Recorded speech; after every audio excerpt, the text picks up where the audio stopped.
Open up to the book of Daniel, Daniel chapter 7.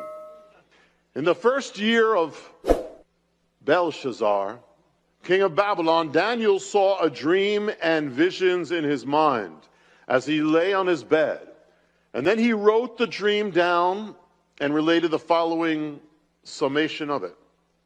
Daniel said, I was looking in my vision by night, and behold, the four winds of heaven were stirring up the great sea, and four great beasts were coming up from the sea, different from each other. The first was like a lion and had the wings of an eagle. I kept looking until its wings were plucked. It was lifted up from the ground and made to stand on 2 feet like a man. A human mind was given to it. And behold, another beast, a second one resembling a bear. And it was raised up on one side, and 3 ribs were in its mouth between its teeth. And thus they said to it, Arise, devour much meat. After this I kept looking, and behold, another one like a leopard, which had on its back 4 wings of a bird. The beast also had 4 heads, and dominion was given to it. After this I kept looking in the night visions, and behold, a 4th beast, dreadful and terrifying and extremely strong, and it had large iron teeth. It devoured and crushed and trampled down the remainder with its feet, and it was different from all the beasts that were before it. And it had 10 horns. And while I was contemplating the horns, behold, another horn, a little one, came up among them, and 3 of the first horns were pulled out by the roots before it. And behold, this horn possessed eyes like the eyes of a man, and a mouth uttering great boasting. I kept looking until thrones were set up, and the Ancient of Days took his seat. And his vesture was like white snow, and the hair of his head was like pure wool. His throne was blazing with flames. Its wheels were a burning fire. And a river of fire was flowing and coming from before him out. Thousands upon thousands were attending him, and myriads upon myriads were standing before him. The court sat, and the books were opened. This is a picture of world history. World history from the first great world empire that took Jerusalem to Rome, the great world empire at the end. But first, I want to get into, first what we're going to do is I want to get into the nutshell of world history. This is the first part. There's going to be more than one on this, because today we're going to go from a certain point in history up to the destruction of the temple, up to Rome. But this principle is going to take us ultimately, before we finish this series, it's going to take us to the United States of America. This principle is so exact, it's so amazing, that it goes from the time of the pharaohs all the way to 2013. And it explains world history in an amazing way. And the first thing I'm going to do is going to give you a nutshell of ancient history. And then secondly, we're then going to start tying it into things that happen in the Bible linked to that world history. And third, after that, then we're going to get into this secret or key of world history that unlocks world history. And so you will be understanding more than of what's going on in the world, more than renowned scholars of the age. See, I can't go through every kingdom in this series, of course. There are many nations and peoples and kingdoms, and many very substantial ones. For instance, China, India, Latin America, all these things. But we're going to follow the center chord of world history, the focus, the vortex of world empires, and see some amazing things. And we're going to see first the sweep. Civilization begins, as we know it, in what is called Mesopotamia. You learned this, some of us in school, called the cradle of civilization, the fertile crescent, because it looks like a crescent. It's the fertile part of the Middle Eastern desert.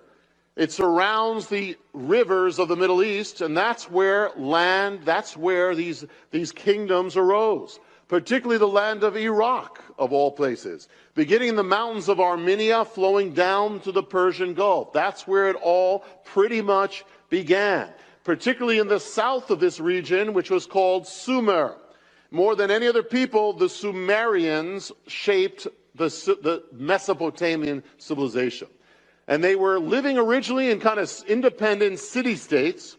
Around 2000 BC, they united. Writing, as we know it, came from Sumer. That, in other words, you had hieroglyphics where basically a picture was what it was, but you had now symbols taking over from pictures, which is going to lead to writing. It began in Sumer.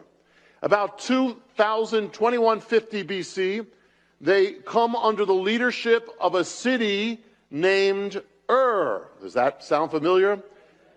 And which it just so happened, and this is we've done another thing called the D33, may not get it right, D328, I think, the secret of world history, which also deals with the centrality of God's purpose. Notice Abraham will end up being right in the center of world history.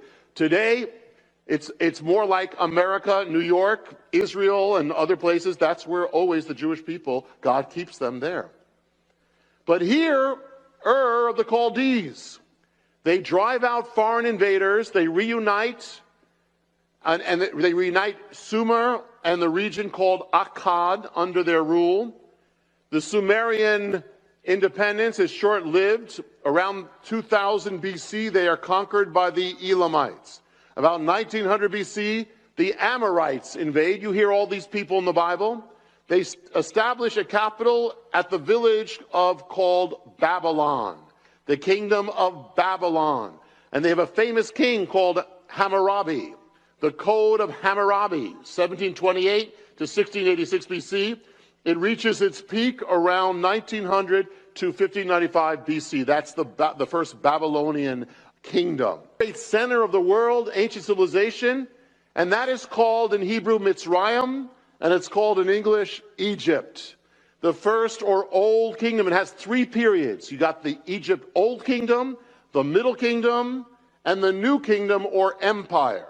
And so it comes around, in the late Middle Kingdom, the pharaohs extended their power to the land of Israel. But around 1750 BC, something happened. They are invaded by a people called the Hyksos. They invaded them. Who were the Hyksos? It's a Greek version of an Egyptian word that literally means foreign rulers. Now, most likely, the Hyksos were actually Semitic people linked to the Jewish people. And they ruled around 1648 to 1540. And so the 1500s, the Egyptians drove them out, and they ushered in the last big empire of Egypt, called the Empire. They reach its peak. It reaches its peak under King or Pharaoh Thutmose III and Ramesses the Great, who you know about. Ramesses built all these things. There's a question about how they linked up with the Exodus. We'll get to that after. And after that big kingdom comes a long decline for Egypt. And by 1200 BC, Egypt is stripped of all its foreign territories. And it becomes pretty much isolated in many ways to the Nile. Egypt would never again be a great world power after that. And around 1200 comes this invasion across the Middle East called the Sea Peoples. And here these Sea Peoples, some of the Sea Peoples are called the Philistines. They most likely were Greek-based people, and they are sailing, and they're coming by the sea. And they sweep over Egypt. They sweep over this whole region. It's unstable. Egypt deteriorates and continues to deteriorate. Now, another great civilization that arises around the year 1000 BC, around there, is a little kingdom. It really would never have risen up unless there was a big power vacuum. There was a power vacuum. So for a little brief moment, this kingdom rises up in the center of world history, or as even the peak in some ways, and that's called the little kingdom of Israel. And here it is. It's ruled by first a king named Shaul, or Saul, of course, and then David. I mean, it shows you how much there was this big power vacuum when a little shepherd boy could become just about the most powerful man in the world. After the death of Solomon, it splits into two. On the top are the northern 10 tribes. On the south are the southern 2 tribes. Then comes the next great empire, world empire. That's the empire of Ashur, or the Assyrians. The Assyrians are another Semitic people. They move into the Mesopotamian Valley, and it's basically they were a huge war machine. They were known for sadistic cruelty. They made them the most feared people, the most hated people of the ancient world. Enemy soldiers were skinned alive, impaled on stakes, or severely mutilated. So were citizens, and entire citizens were slaughtered, or they would mutilate them and put them in cages and bring them to the walls of the city that they were going to attack, and the city would just surrender to them rather than fall into the hands of the Assyrians. Around 883 BC, Ashur-nasir-pal rises in Assyria, and it begins a western conquest. It's as if it was drawn to Israel. All these great powers in some ways are drawn to Israel.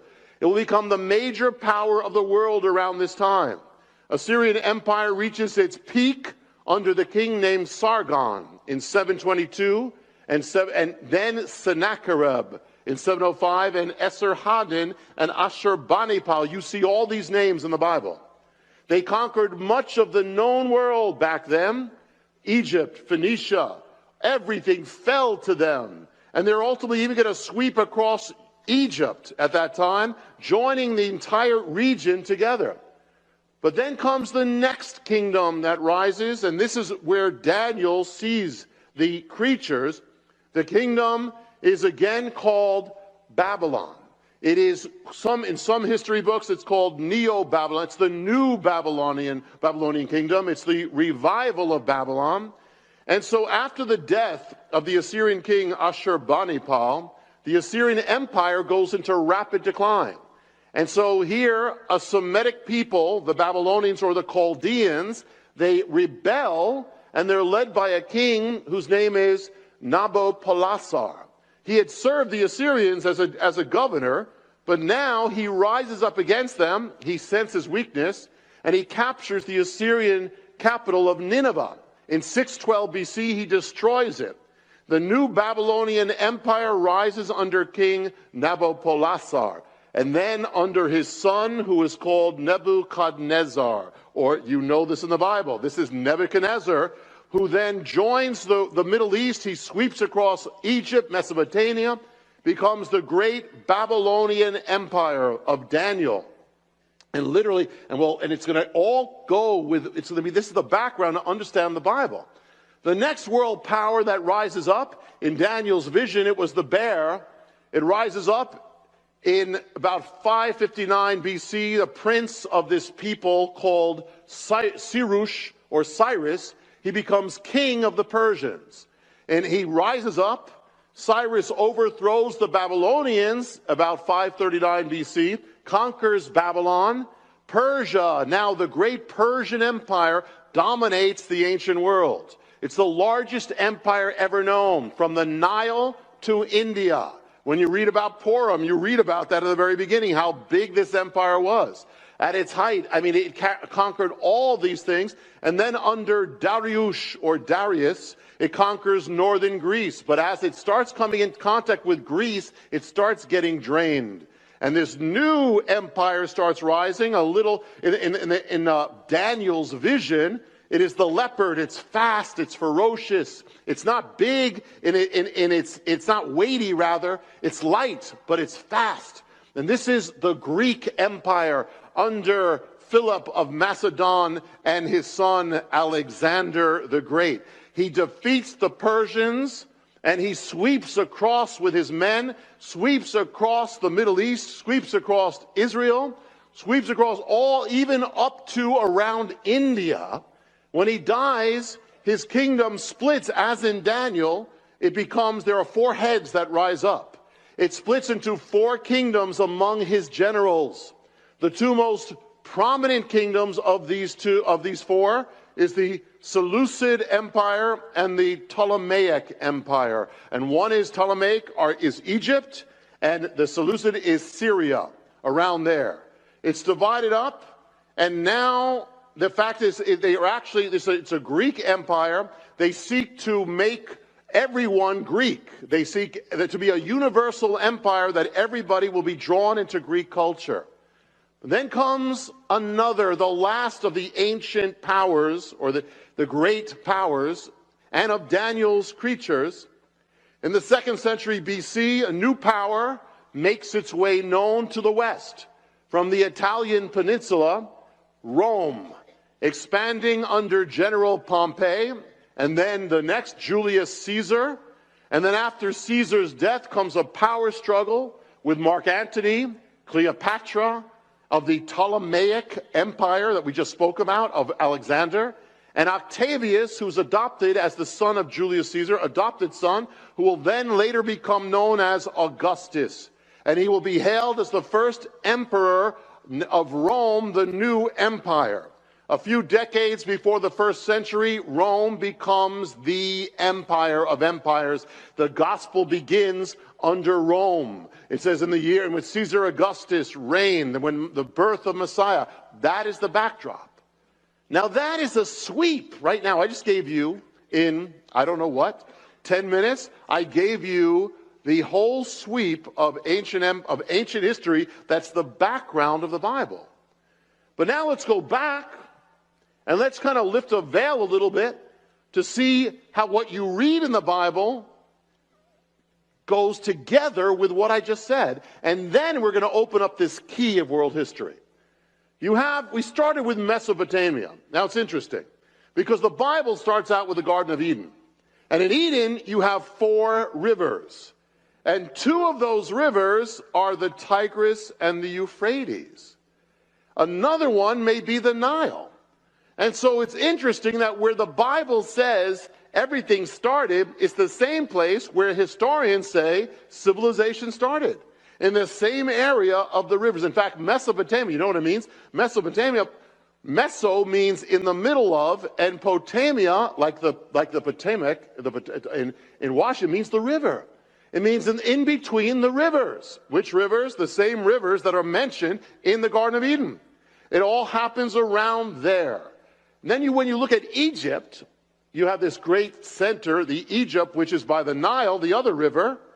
And we said that around a certain time, 1750, these invaders come in, the Hyksos, which is interesting because when you look at the names of these invaders who took over Egypt for a time, their names are Semitic. Like they have names like Baal, or like one name has Yaakov, like Jacob in it.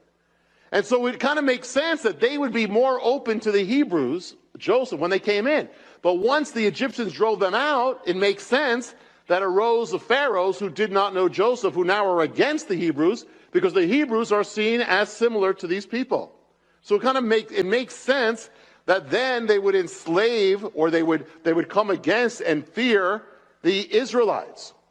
Then you have the invasion of the sea peoples I talked about as Egypt starts falling apart. And this again was linked to the Philistines, David and Goliath, Samson and Delilah. All that is all part of this backdrop, or all backed up by it. Around 1000 BC, as I said, you have Israel just comes out of the vacuum, and it's God's plan. It's amazing. They are ruling, and when David and Solomon are ruling, they are at the height of world power. I mean, it's amazing, from nothing to suddenly this height. And it's interesting because if they had stayed following God, if Israel had followed God, the whole history of the world could have been different. I mean, God is sovereign. We're not getting into that. But the fact is that as they started falling away from God, then their enemies started rising up. So the thing is, if they had stayed under God, there's a chance that God would have kept everybody there, because that's what he did at the beginning. But then he allows Assyria to rise up. And yet you could say that all history centers around God, of course, and all history also centers around God's people and God's plan. As they turned away from God, that's when the Gentile world kingdoms began to rise and threaten them. And that's what happened. Assyria is the empire of Nineveh. That's Jonah. That's the whole background of Jonah. So when you can understand Jonah a little bit more, it would be like God calling you to go to Nazi Germany that they could get saved. And so if you're Jewish, you went through that, you might not want to do that. So Jonah did not want to go to Nineveh because of how horrible these people were. But he did. The north kingdom, that north kingdom, which is really the backdrop of the harbinger, the north kingdom, Hosea had warned them, Amos had warned them, but by 722 BC, the Assyrian Empire sweeps in and judgment finally falls on them through Assyria. That's the Syrians are actually we mentioned this, the Assyrians are the fathers of terrorism. Every terrorist comes in some way, is descended spiritually from the Assyrians. They invented terror as we know it. And they come in and they wipe it away, and then that's where you begin with the 10 lost tribes. They were taken by Assyria. So you see the whole Bible, this goes right in how the Bible goes. Here, you have the story of King Hezekiah, and when the Assyrians come to him in the south, in Judah, and they surround Jerusalem, he instead comes to God and says, God, you have to help us. And what happens is, that you can understand how fearful they are. With the Assyrians, how awful the Assyrians were, all around all the walls of Jerusalem, and the people know if they get in those walls, they are finished. There's going to be horror and terror. So you can understand more what that was like for Hezekiah. He brings it to God and says, God, help us. And what happens? As he does that, it says, the Bible says, and God sent one angel to help. And that angel struck down thousands and thousands, the entire Assyrian army in one night. And the amazing thing is that if you look in history at a map, the Assyrian Empire went all across, but it didn't get Judah. Something stopped it from getting Judah. And there's actually, I mentioned this, there's actually in a Greek historian, in Greek history, it's kind of like they got something, they got an echo of this, because they wrote about a time when the Assyrian Empire was outside a city, and suddenly it was struck by a plague. But it matches what the Bible says about Israel. Then you have the rise of Babylon we spoke about. How does that link with the Bible? Well, this is the backdrop of Daniel. This is the backdrop of Jeremiah and Ezekiel, that Babylon is rising up, and Jeremiah rises up, and Jeremiah will warn Judah of the judgment coming through Babylon. And he tells the king of Judah, submit to Babylon. But all the false prophets are saying, no, God's going to bless you, prosperity, don't worry about it. And they are all false.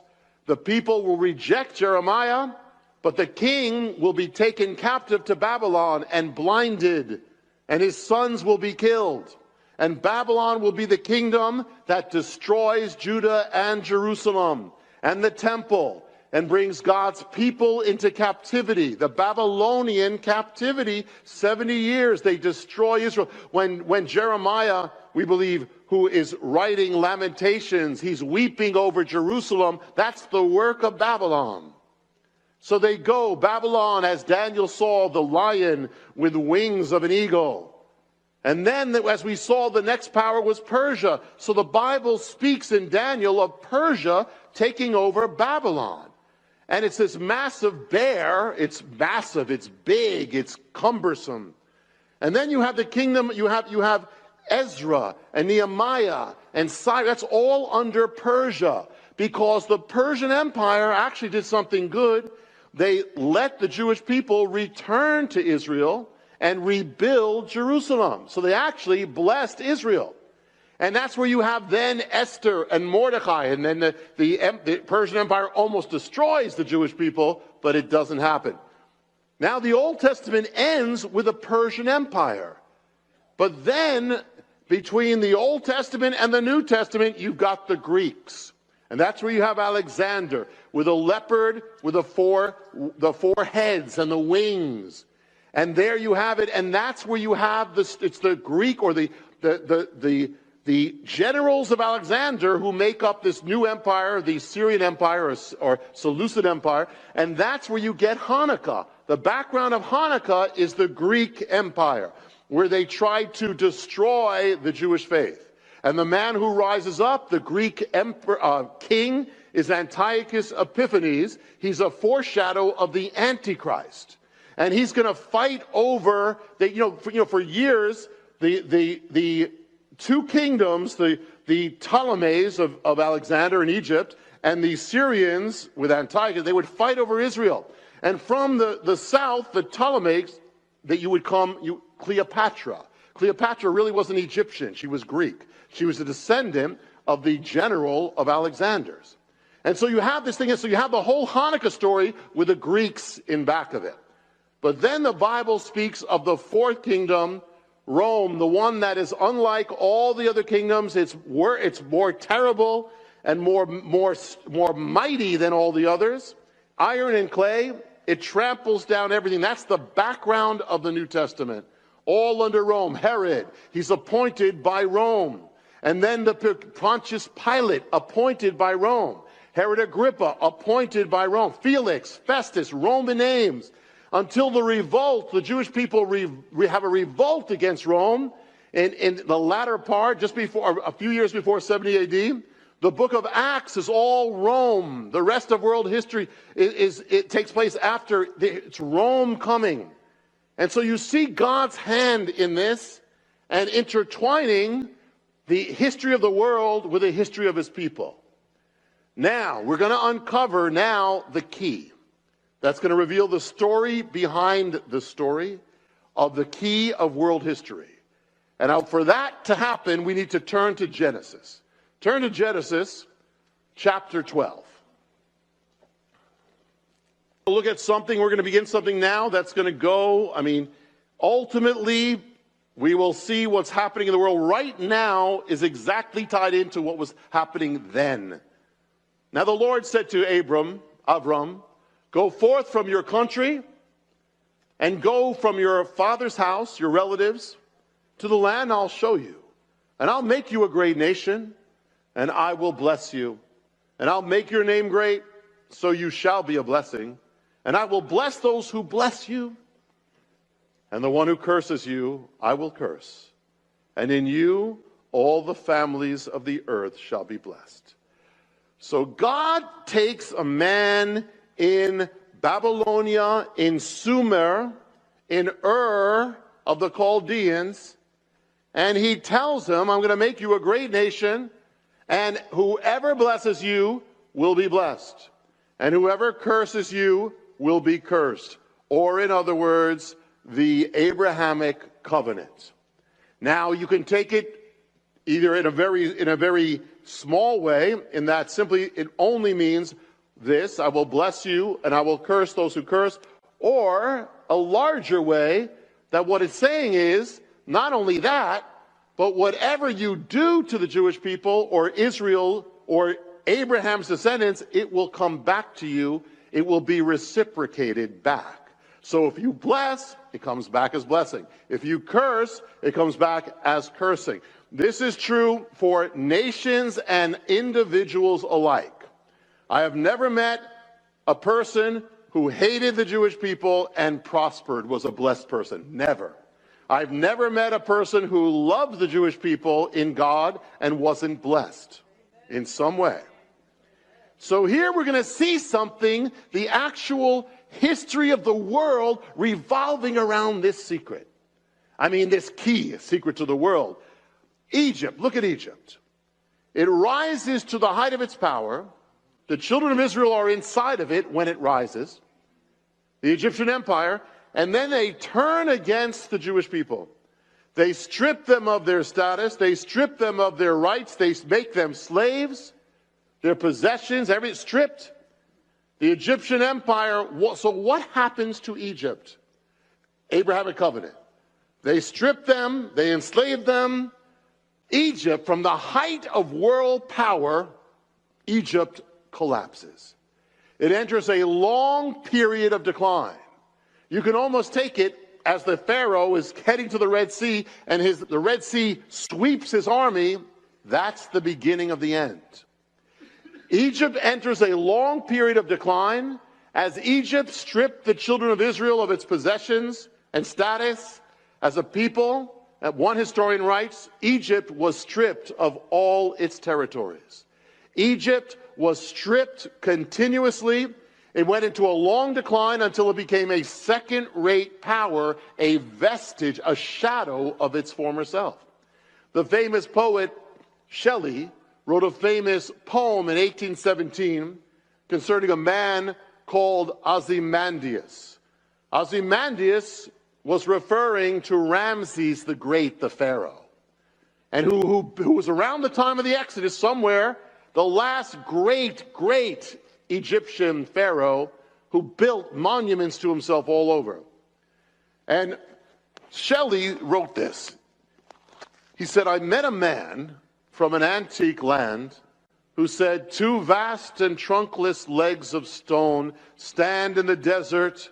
Near them on the sand, half sunk, a shattered visage lies, whose frown and wrinkled lip and sneer of cold command tell that its sculptor well those passions read, which yet survived stamped on those lifeless things, the hand that mocked them and the heart that fed. And on the pedestal these words appear, my name is Ozymandias, King of Kings. Look upon my works, ye mighty, and despair.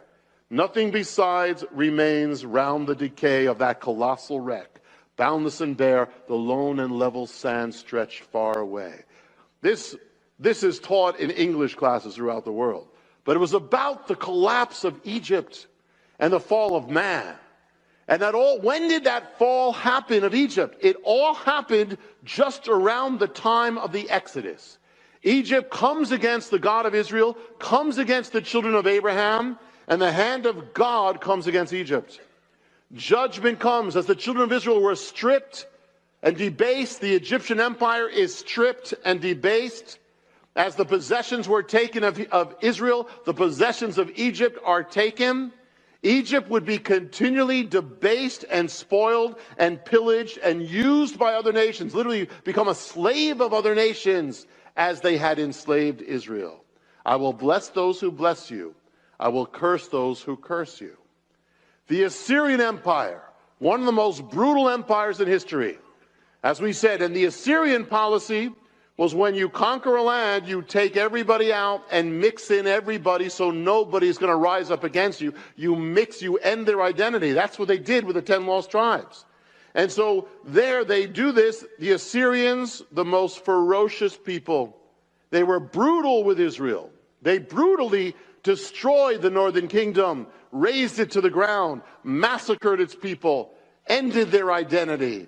So that Israel, the northern tribes, is a lost thing. 10 lost tribes, nobody knows. So what would that mean according to the Abrahamic covenant of history? As the Assyrians brutally attacked Israel, it would mean that they themselves would be brutally attacked. As they raised Israel to the ground, it would mean that they would be razed to the ground. As they massacred and carried away its people, it would mean they would be massacred and carried away. And as they ended the history of the northern kingdom, it meant that the history of Assyria would be ended. So what happened? In the year 612 BC, a coalition of Babylonians, Medes, and Persians and others rose up against Assyria. They attacked it with fury. The prophet Nahum said they would be drunk in their final hours, and they would be entangled among it. And according to the historians, they literally were drunk when the attack came. Nahum 3:15, the prophet said that Nineveh would be damaged by fire, as Israel was. The fire will devour you, it says. The sword will cut you down. According to the Encyclopedia Britannica, archaeologists have uncovered Assyria. They found a layer of ash. It was burned to the ground. Nahum says, the Lord has given a command concerning you, Nineveh. You will have no descendants to bear your name. I will destroy your carved image. In other words, there's going to be nothing left.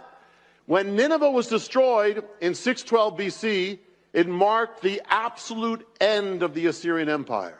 The city would never rise again. Today, Nineveh is an archaeological ruin in Iraq. Assyria cut off the northern kingdom. God cut off Assyria. Exactly what happened. In Nahum 3, it says, nothing will heal or can heal your wound. Your injury is fatal. And everyone who hears the news about you claps his hands at your fall. For who has not felt your endless cruelty? As Assyria made Israel into a desolation, ruins, so it says that he will make Nineveh a desolation. And now for years there are many scholars who didn't believe exactly what the Bible said. The reason was there was no trace of Assyria, of the Nineveh, no trace at all. And the reason why there was no trace, they couldn't find any trace of the city. The reason was it was so destroyed that you couldn't even find it. When Alexander passed by the city, he didn't even know the city that was Nineveh. The only thing that was left is a series of mounds in Iraq. That's it now. Assyria had brutally crushed Israel. Assyria was brutally crushed. Assyria massacred them, brutally massacred. Assyria ended Israel's history, the northern kingdom. They were ended forever and razed to the ground. I will bless those who bless you. I will curse those who curse you. Babylon was not as brutal as Assyria, but they were real brutal anyway. They weren't that nice to begin with. They took over Israel. They absorbed Israel into their empire, had them pay tribute as a subject people. But as Judah rebelled against them, Babylon came in and they destroyed the city of Jerusalem. They destroyed the temple, destroyed the city, destroyed the land. Then they did something else that deeply affected Jewish history. It says they depopulated the city. They took them away. In the book, Jeremiah, we believe, wrote Lamentations. And in Lamentations, you have your Bible, Lamentations 1, he sings his, in a sense, his lament over the city. Verse 1, how lonely sits the city that was once full of people. She has become like a widow who was once great among the nations. He's talking about Jerusalem. She who was a princess among the provinces has become a forced laborer. She weeps bitterly in the night, and her tears are on her cheeks. She has no one to comfort her. Among her lovers, all her friends have dealt treacherously against her. They become her enemies. Judah has gone into exile, under affliction, under harsh servitude. She dwells among the nations, but she's found no rest. All her pursuers have overtaken her in the midst of distress. The roads of Zion are in mourning because no one comes to the appointed feast. All her gates are desolate. Her priests are groaning. Her virgins are afflicted. She herself is bitter. How lonely sits the city, empty of people, called the Babylonian captivity. Depopulated Israel, depopulated an empty city. So what happens now? If we apply the key of world history to this, what should happen to Babylon according to the Abrahamic covenant? The Bible records part of it. It was invaded and taken over by the Persians. And from that time, Babylon became subject to other nations, just like Judah did under Babylon at the beginning. Later, Alexander took it over, but with Alexander's death, Babylon started falling apart. And something interesting happened. One historian says this. It says the constant turmoil emptied out the city of Babylon. Emptied out the city of Babylon. Babylon had emptied out the city of Jerusalem. The Babylon itself was emptied out of people. A tablet dated 275 BC states that the inhabitants of Babylon were transported out of the city, just as the Jewish people were out of Babylon. And with this deportation, the history of Babylon comes to an end. 100 years before Babylon had reached the height of its empire, the prophet Isaiah gives this prophecy. He says, the day of the Lord is at hand. It will come as destruction from the Almighty. I will stir up the Medes against it, and Babylon, the glory of kingdoms, the beauty of the Chaldeans, the pride, they shall be as when God overthrew Sodom and Gomorrah. It shall never be inhabited. Neither shall the Arab pitch his tent there. Neither shall the shepherds make their flocks lie down there. But wild beasts of the desert shall dwell there. 100 years later, Jeremiah prophesies the same thing. It shall be utterly overthrown. What happened? Babylon was emptied and emptied and emptied. And when archaeologists went back to the city, they found the ruins of the city, and they found that it was just basically a place of jackals. And just the way the Bible said, it would be depopulated, the great Babylon, as you do unto Israel, it will be done to you. Next, the Persian Empire. What did Persia do to Israel? Unlike the others, Persia never really invaded or destroyed the land, never went against the Jewish people with a little exception, never really destroyed it. Persia actually did some good. They allowed Israel to come back and rebuild their kingdom, not as it had been under the glory of the kings. It was on a smaller scale. They allowed it on a smaller scale, but they allowed it to continue on. So what happens to Persia? According to the mystery, or this key, what will happen to Persia will be different from the other kingdoms, because Persia treated Israel different. What it would mean is that God would allow Persia to continue as a kingdom, even rebuild itself, but never as great as it had once been. That's what should happen. Well, what happened to the Persian Empire? What happens to the kingdom of Darius? What happens is the Persians are defeated by the Greeks. But less than a century after its fall, about 80 years later, just like Israel was in 70 years in captivity, 80 years later, a new Persian empire rises up, called the Parthian Empire. And it was actually the Magi were linked to this. And it was not as great as the original Persian Empire, but just as they had allowed Israel, God had allowed Persia to continue. And then again, then that empire fell, and then another Persian empire came up called the Sassanid Empire, and that was about 226 AD. Then Persia falls again. It's never as great as it was, but as it did to Israel, it's allowed to them. Then comes in the 1500s, comes another Persian empire, the Safavid Empire, and again, one of the really great empires, but nothing compared to its original glory. And then it collapses again. And then in the 1730s, another Persian Empire revival happens, and then it declines again. 1925, another Persian monarchy or kingdom rises up.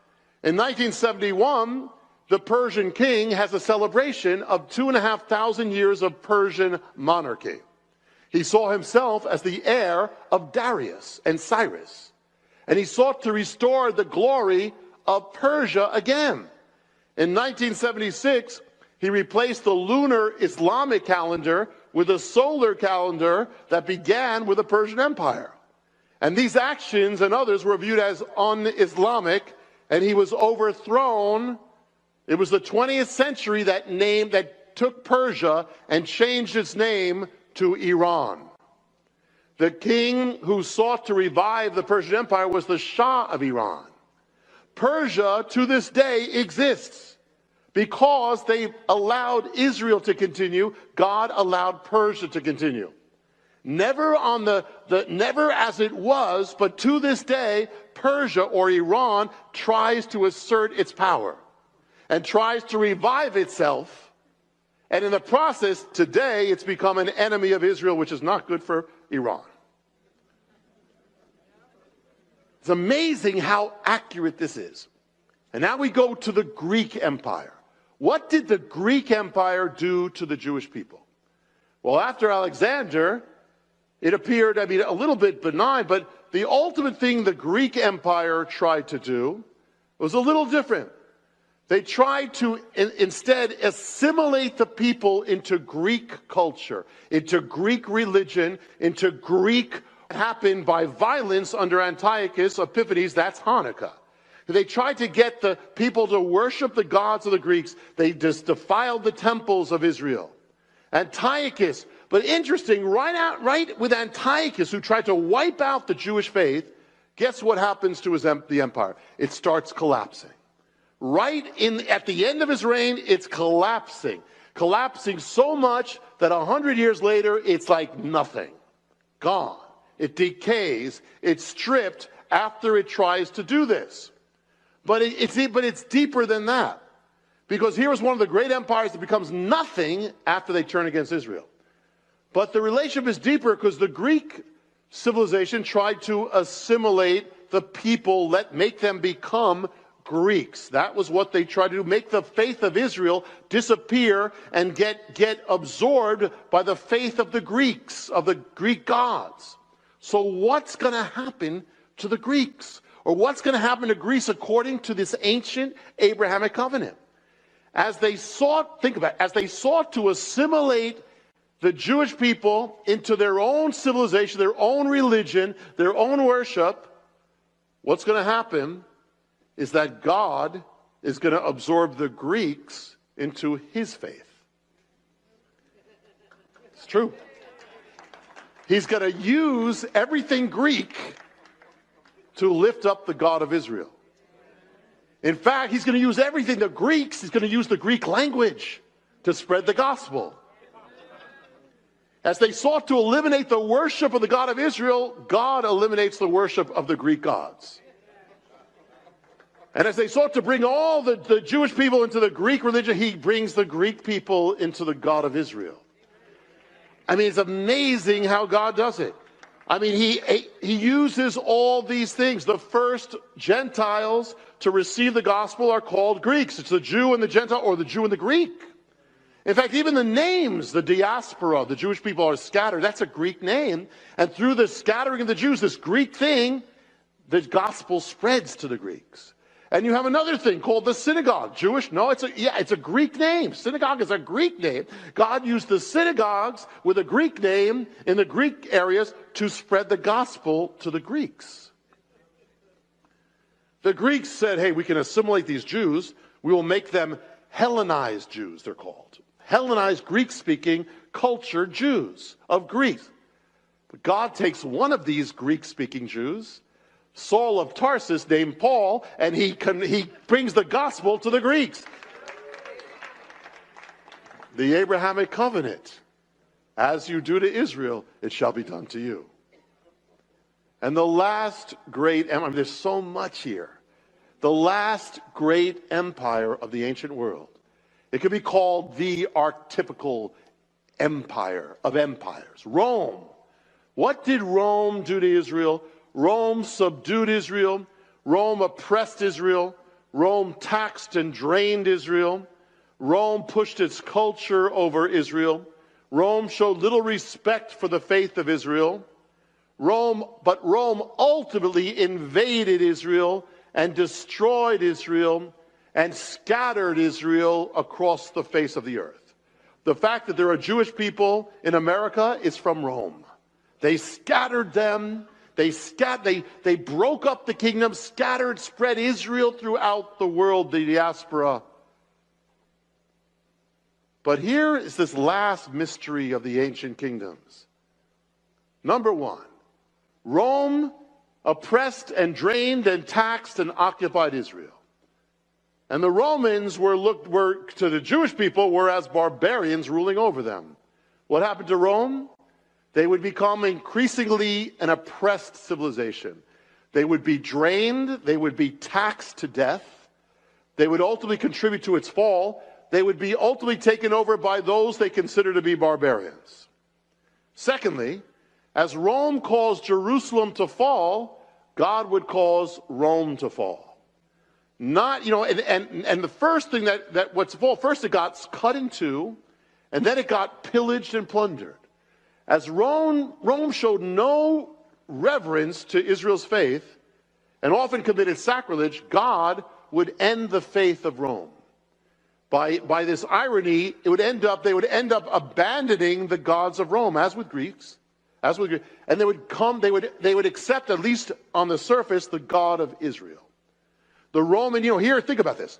Rome would crucify the Jewish king, Messiah, in the name of the Roman king, Caesar. But in the end, the Roman king would end up bowing his knees to the Jewish king, Messiah, Jesus, Yeshua. That's the irony of God. And Rome would come to accept the God of Israel, but then Rome would do something that no other kingdom had done. It would completely fragment, break apart, spread across the earth, the Jewish people, Israel, across the earth. To this day, that we have Jewish people around the world. What does that mean according to the key of history? It means that as Rome broke up Israel, spread it all over the world, God will break Rome up in pieces, and he will scatter it throughout the world. Now let me explain. Amazing, because that's exactly what happened. By the 3rd century, Rome was fragmenting in every different way. But then it would be cut in two and then cut in pieces. It would be scattered, taken over. And as time progressed, everything kept fragmenting more and more. The city of Rome, in the middle, would become the Middle Ages. Rome broke Israel into pieces. Rome would be broken again and again into pieces. And so God had it. You had Europe. It was called the Holy Roman Empire. It was broken. You have the language of Rome, Latin. It starts breaking up and starts becoming French and Italian and Spanish and Portuguese and Romanian. It starts breaking up and covering the earth, broken. If the Roman government starts breaking up and spreads to almost every government in the world.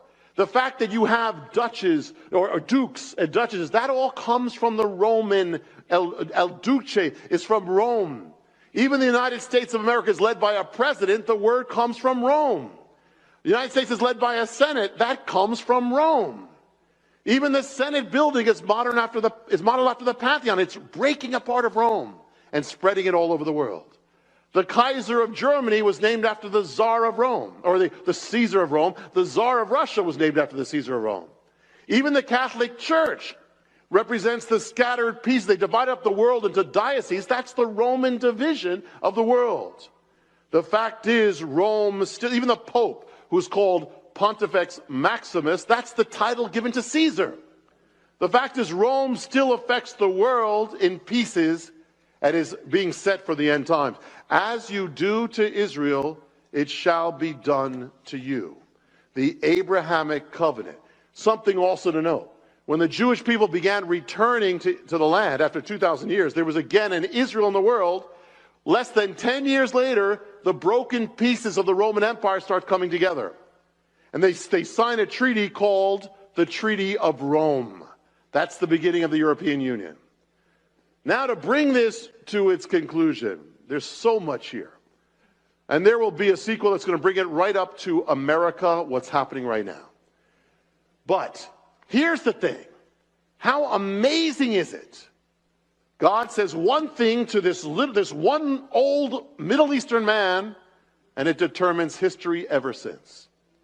Everything from Egypt to the Turkish Empire, the Spanish Empire, the Dutch Empire, the British Empire, Germany, Russia, America, all of it, from the pharaohs to New York City, all from this covenant he gave to Abraham.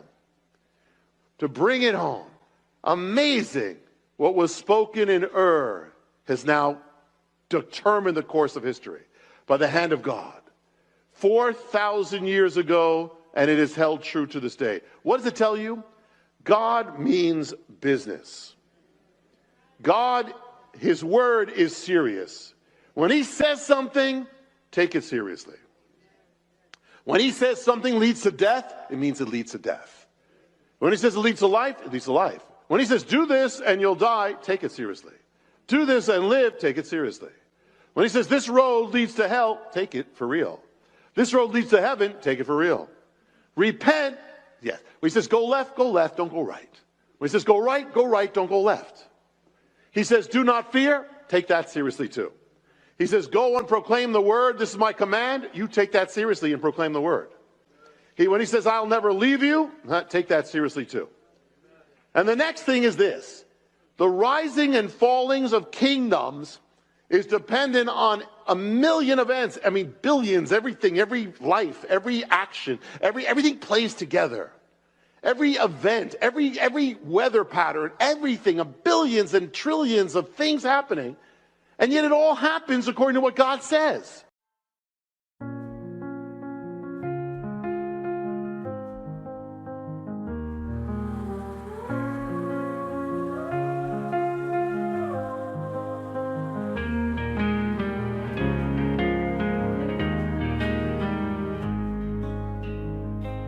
Looking through the window of a crowded train, faces blurred like memories in the rain. Searching for a moment I can claim. Life keeps moving, never quite the same.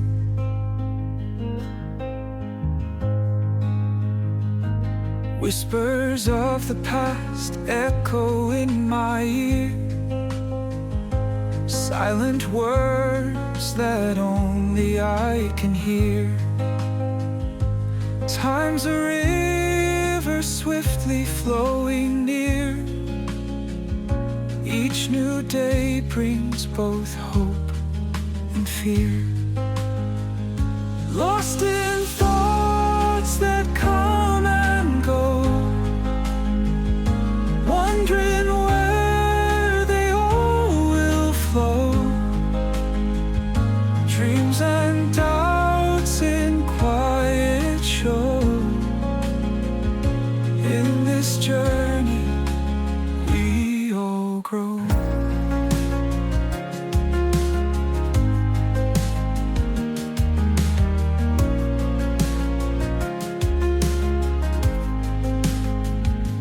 Raindrops tapping gently on the glass.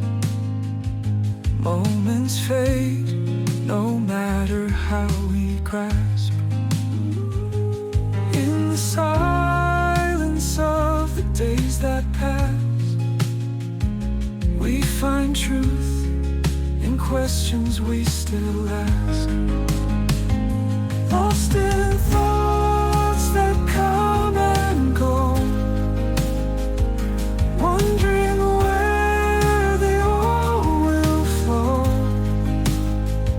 Dreams and doubts in quiet show. In this journey we all grow. Eyes closed tight to see inside a world where secrets like to hide. Truths emerge from where they bide, in the heart where feelings ride. The train moves on through night and day, carrying dreams along the way. Each window frames a fleeting play, a story lived then swept away.